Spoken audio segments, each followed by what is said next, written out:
बच्चों, आज हम पढ़ेंगे कक्षा 7 हिंदी वसंत के अंतर्गत पहला पाठ हम पंछी उन्मुक्त गगन के, जो कि एक कविता है और इसके कवि हैं शिव मंगल सिंह सुमन।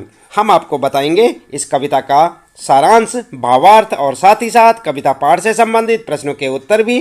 तो आप लगातार इसी प्रकार जुड़े रहें हमारे साथ और देखते रहें वीडियो। यदि अभी तक आपने चैनल को सब्सक्राइब नहीं किया तो चैनल को भी सब्सक्राइब अवश्य कर दें, बेल आइकन भी दबा दें ताकि आपको आने वाली प्रत्येक पाठ की वीडियो की नोटिफिकेशन मिलती रहे। तो चलिए सबसे पहले पढ़ लेते हैं कविता हम पंछी उन्मुक्त गगन के, और साथ ही साथ आप ध्यान दें हम आपको बता रहे हैं इस कविता का भावार्थ भी। हम पंछी उन्मुक्त गगन के, पिंजरबद्ध न गा पाएंगे, कनक तीलियों से टकराकर पुलकित पंख टूट जाएंगे।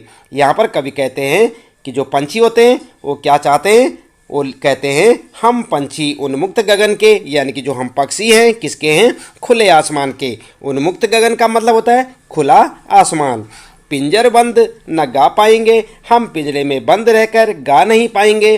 कनक तीलियों से टकराकर, कनक का मतलब होता है सोना, और जो पिंजरे की जो तीलियां होती है, आपने देखा होगा पिंजरा, उसकी तीलियां चाहे सोने की बनी हो, उससे क्या होगा, पुलकित पंख टूट जाएंगे। जो हमारे खुशनुमा पंख हैं, सुंदर जो हमारे पंख हैं, वे उसकी तीलियों से टकराकर टूट जाएंगे।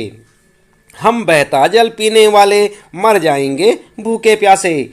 पक्षियाँ कहते हैं कि हम जो है क्या हैं, बहता जल पीने वाले हैं। नदियों नालों में आपने देखा होगा और तालाबों में चिड़िया जो है क्या करती है, जल पीती है। तो चिड़िया यहाँ पर कहती है कि हम जो है बहता हुआ जल पीने वाले हैं, मर जाएंगे भूखे प्यासे।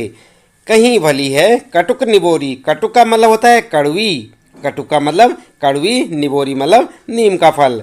हमें जो है कड़वी निबोली ही पसंद है, कनक कटोरी की मैदा से। सोने की कटोरी में यदि हमें पिंजरे में मैदा यानी आटा भी दिया जाए, कोई खाने की वस्तु दी जाए, उससे बढ़िया हमें क्या लगती है, स्वतंत्रता से मिली हुई कनक कटुक निबोरी यानी कि कड़वी निबोली। स्वर्ण श्रृंखला के बंधन में अपनी गति उड़ान सब भूले। स्वर्ण श्रृंखला के बंधन किसे कहते हैं, पिंजरा जो होता है स्वर्ण श्रृंखला, एक तीली के बाद एक तीली और लगी होती है। इस प्रकार से पूरा जो है पिंजरा किससे बना होता है, तीलियों से बना होता है। तो यहाँ पर जो है उसी पिंजरे की बात की जा रही है कि स्वर्ण श्रृंखला के बंधन से अपनी गति उड़ान सब भूले। यदि हम जो है पिंजरे में बंद रहेंगे, स्वर्ण श्रृंखलाओं के बंधन में बंद रहेंगे, तो क्या होगा, अपनी गति और उड़ान सब भूल जाएंगे। बस सपनों में देख रहे हैं और केवल सपनों में देखेंगे क्या, तरु की फुनगी। जो पेड़ होता है, तरु का मतलब पेड़, और पेड़ पर जब नई नई कोपलें निकलती हैं उन्हें क्या कहते हैं, फुनगी। तो पेड़ों पर नई नई जो कोपलें निकलती हैं उनको और पेड़ों पर लगे हुए झूलों को, यानी कि जब पेड़ पर पक्षी बैठते हैं तो पेड़ जब हवा चलती है तो इधर उधर हिलते हैं ना, तो उसे क्या कहते हैं, पेड़ों का झूला। तो ये केवल हम सपनों में ही देख पाएंगे। ऐसे थे अरमान की उड़ते नीले नभ की सीमा पाने। पक्षी कहते हैं कि हमारे अरमान, हमारी इच्छाएं क्या हैं, नीले नभ की सीमा पाने। जहाँ तक जो है जो आसमान है और उसकी जो अंतिम सीमा है वहाँ तक हम उड़ना चाहते हैं। लाल किरण सी चोंच खोल कर चुगते तारक अनार के दाने। और चिड़ियाओं की जो चोंच होती है अंदर से कैसी होती है, लाल होती है। तो चुगते तारक अनार के दाने, जो आसमान में तारे लगे हुए उन्हें कैसे चुगते, अनार के दानों के समान। होती सीमाहीन क्षितिज से। क्षितिज किसे बोलते हैं बच्चों, क्षितिज बोलते हैं जहाँ पर आप देखते हैं अपने घर से दूर जाके कहीं आपको दिखाई देता है जैसे कि धरती और आसमान मिल रहा हो, तो ऐसे क्षेत्र को कहते हैं क्षितिज, जहाँ पर आपको धरती और आसमान मिलता हुआ नजर आता है। तो पक्षी क्या चाहते हैं, होती सीमाहीन क्षितिज से, जहाँ तक जो है धरती और आसमान का मेल होता है वहाँ तक हम क्या करते हैं, इन पंखों की होड़ा हेड़ी, यानी कि वहाँ तक हम जो है उड़ते। या क्षितिज मिलन बन जाता, या तो हम जो है उससे मिल जाते, या तंती सांसों की डोरी, या जो है अपने प्राण त्याग देते। नीड़ न दो चाहे टहनी का, कि नीड़ का मतलब होता है घोंसला, चाहे तो हमें टहनी पर घोंसला मत बनाने दो, आश्रय छिन्न भिन्न कर डालो, चाहे जहाँ पर हम रहते हैं हमारा निवास स्थान या आश्रय को तोड़ डालो, लेकिन पंख दिए हैं तो आकुल उड़ान में विघ्न न डालो। लेकिन ईश्वर ने या कुदरत ने हमें जो पंख दिए हैं तो उन्हें उड़ने दो, हमें पंखों के साथ उड़ने दो। आकुल उड़ान यानी कि जो हमारी उड़ान करने की जो इच्छा है, बहुत तीव्र इच्छा है, उसमें विघ्न मत डालो। यानी कि कुल मिलाकर पक्षी कहते हैं कि हमें पिंजरे में बंद मत रखो।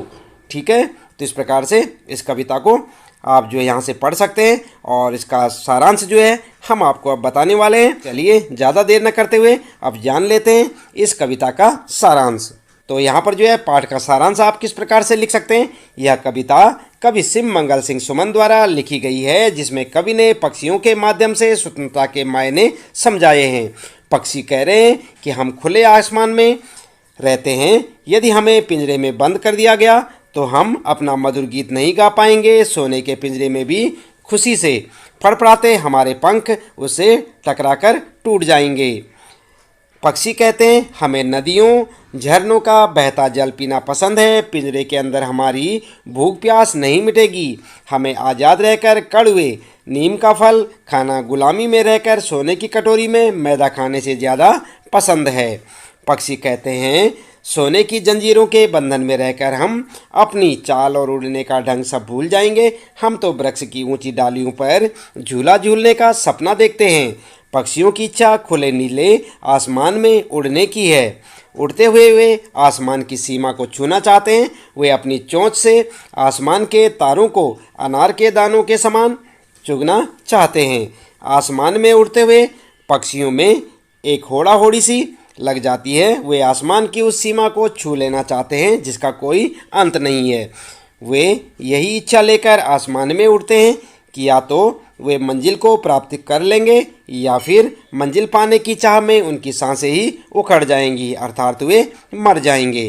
तो इस प्रकार से बच्चों ये था यहाँ पर इस कविता पाठ का सारांश। इसके बाद बच्चों आगे बात करते हैं अभ्यास प्रश्नोत्तर में। और इस पाठ में जो प्रश्न दिए हुए हैं, सबसे पहला प्रश्न है हर तरह की सुख सुविधाएं पाकर भी पक्षी पिंजरे में बंद क्यों नहीं रहना चाहते।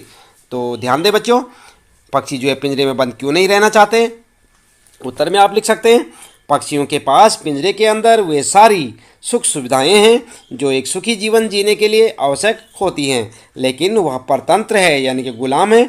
हर तरह की सुख सुविधाएं पाकर भी पक्षी पिंजरे में बंद नहीं रहना चाहते, क्योंकि उन्हें बंधन नहीं अपितु स्वतंत्रता पसंद है। वे खुले आकाश में ऊंची उड़ान भरना, नदी झरनों का बहता जल पीना, कड़वी निबोरियां खाना ही पसंद करते हैं। कवि ने पक्षी के माध्यम से बंधन मुक्त जीवन की कल्पना की है। तो इस प्रकार से आप अपना उत्तर लिख सकते हैं यहाँ पर बच्चों। ये पहला प्रश्न है और उसका उत्तर अच्छे से याद भी करें। इसके बाद बात करते हैं यहाँ पर दूसरा प्रश्न है पक्षी उन्मुक्त रहकर अपनी कौन कौन सी इच्छाएं पूरी करना चाहते हैं। उत्तर में लिखेंगे पक्षी उन्मुक्त रहकर नीम के पेड़ से कड़वी निबोरियां खाना, खुले और विस्तृत आकाश में उड़ना, नदियों झरनों का बहता हुआ शीतल जल पीना, पेड़ की सबसे ऊंची टहनी पर झूलना और क्षितिज से मिलन करने की होड़ करते हुए अन्य पक्षियों के साथ उड़ान भरना इत्यादि इच्छाओं को पूरी करना चाहते हैं। ठीक है, तो इस प्रकार से आप लिख सकते हैं। और ये जो है आपका दूसरा प्रश्न है बच्चों और उसका उत्तर। इसके बाद बात करते हैं यहाँ पर तीसरा प्रश्न है भाव स्पष्ट कीजिए, या तो क्षितिज मिलन बन जाता या तंती सांसों की डोरी। तो यहाँ पर आपने भाव स्पष्ट करना है इन लाइनों का, या तो क्षितिज मिलन बन जाता या तंती सांसों की डोरी। तो यहाँ पर क्या लिखेंगे आप, उत्तर लिखेंगे प्रस्तुत पंक्ति का भाव यह है कि पक्षी क्षितिज के अंत तक जाने की चाह रखते हैं, जो कि मुमकिन नहीं है, परंतु फिर भी क्षितिज को पाने के लिए पक्षी किसी भी स्थिति का सामना करने के लिए तैयार हैं, यहाँ तक कि वे इसके लिए अपने प्राणों को भी न्योछावर कर सकते हैं। अर्थात स्वतंत्रता की कीमत उनके लिए प्राणों से बढ़कर है। तीसरा प्रश्न है और उसका उत्तर। चौथा प्रश्न आता है बच्चों, और चौथे प्रश्न में दो प्रश्न है यहाँ पर। 4.1 यानी कि चौथे का पहला, बहुत से लोग पक्षी पालते हैं, पक्षियों को पालना उचित है अथवा नहीं। अपना विचार लिखिए, अपने विचार आप यहाँ पर लिखेंगे। उत्तर में लिख सकते हैं मेरे अनुसार पक्षियों को पालना बिल्कुल भी उचित नहीं है, क्योंकि ईश्वर ने उन्हें उड़ने के लिए पंख दिए हैं, इसलिए उन्हें बंधन में रखना सर्वथा अनुचित है। अपनी इच्छा से ऊंची दूर तक उड़ान भरना, पेड़ों पर घोंसले बनाकर रहना, नदी झरनों का जल पीना, फल फूल खाना ही उनकी स्वाभाविक प्रवृत्ति है।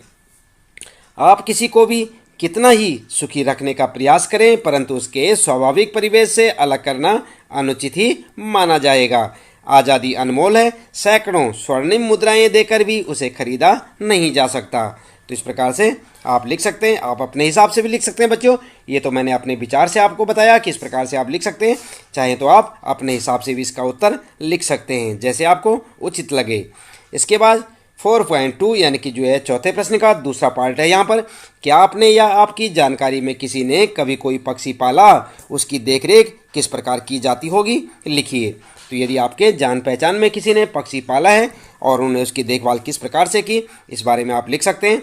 उत्तर लिख सकते हैं, एक बार एक घायल कबूतर हमारे घर आ गया जिसकी हमने देखभाल की और उसके ठीक होने के बाद वह हमारे साथ ही रहने लगा। सब घर वालों के लिए वह कौतूहल का विषय बन गया था। हम सब घर वाले एक नन्हे बच्चे की तरह उसकी देखभाल करते थे। उसे रोज़ नहलाया जाता, उसके खाने पीने का बराबर ख्याल रखा जाता, लेकिन हमने उसे पिंजरे में नहीं रखा, बल्कि वह अपनी इच्छानुसार पूरे घर में उड़ता फिरता था।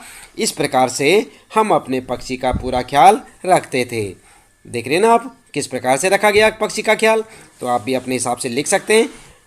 उसके बाद 5वां प्रश्न है, पक्षियों को पिंजरे में बंद करने से केवल उनकी आज़ादी का हनन ही नहीं होता, अपितु प्रपर्यावरण भी प्रभावित होता है। इस विषय पर 10 पंक्तियों में अपने विचार लिखिए।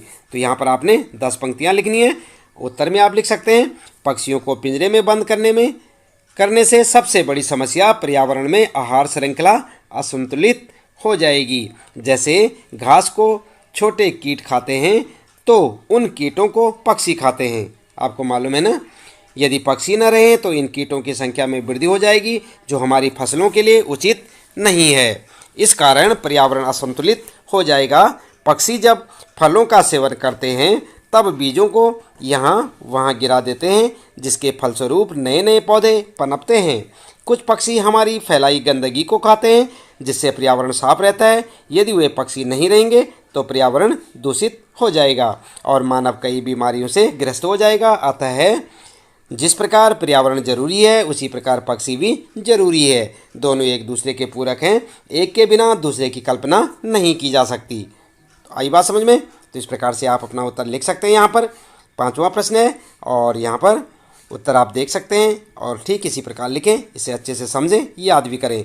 आगे आते हैं बच्चों प्रश्न, भाषा की बात के प्रश्न हैं और भाषा की बात में पहला प्रश्न आपके लिए यहाँ पर 6ठा प्रश्न, स्वर्ण श्रृंखला और लाल किरण। आप देख रहे हैं स्वर्ण के नीचे एक लाइन लगी हुई है, अंडरलाइन किया हुआ है, और लाल के नीचे भी अंडरलाइन किया हुआ है यहाँ पर। तो यहाँ पर स्वर्ण श्रृंखला और लाल किरण सी में रेखांकित शब्द गुणवाचक विशेषण है। कविता से ढूंढकर इस प्रकार के 3 और उदाहरण लिखिए। तो आप लिख सकते हैं उत्तर में, कविता से ढूंढ के, पुलकित पंख, कटुक निबोरी और कनक कटोरी। तो ये आपका उत्तर हो जाएगा। अगला प्रश्न है बच्चों 7वां प्रश्न है, भूखे प्यासे में द्वंद्व समास है। यहाँ पर देख रहे हैं ना आप, ये द्वंद्व समास का उदाहरण है, भूखे प्यासे, और इनके बीच में जो चिन्ह लगा हुआ है इसे कहते हैं सामासिक चिन्ह। तो प्रश्न को फिर से पढ़ें, भूखे प्यासे में द्वंद्व समास है, इन दोनों शब्दों के बीच लगे चिन्ह को सामासिक चिन्ह, ये देख रहे हैं ना आप, इस प्रकार का लगा हुआ है, डैश लगा हुआ है, कहते हैं। इस चिन्ह से और का संकेत मिलता है। तो इस चिन्ह का मतलब क्या होता है, और। ध्यान दें, ये जो यहाँ पर जो है एक चिन्ह लगा हुआ है, इसे कहते हैं सामासिक चिन्ह और इसका मतलब होता है और। इसी प्रकार इस चिन्ह से और का संकेत मिलता है, जैसे भूखे प्यासे, भूखे और प्यासे, और भूख और प्यास। आप समझ सकते हैं इसे, इसका मतलब क्या हुआ, भूख और प्यास। इस प्रकार के 10 अन्य उदाहरण खोजकर लिखिए और आप लिख सकते हैं अमीर गरीब। आप लिख सकते हैं उत्तर में अमीर गरीब, इसका मतलब क्या होगा, अमीर और गरीब। इसी प्रकार सुख दुख, सुख और दुख, रात दिन, रात और दिन, तन मन, तन और मन, मीठा खट्टा, तो मीठा और खट्टा, अपना पराया, अपना और पराया, पाप और पुण्य, पाप पुण्य, सही गलत, सही और गलत। ठीक है, धूप छाँव, तो धूप और छाँव, सुबह शाम, सुबह और शाम।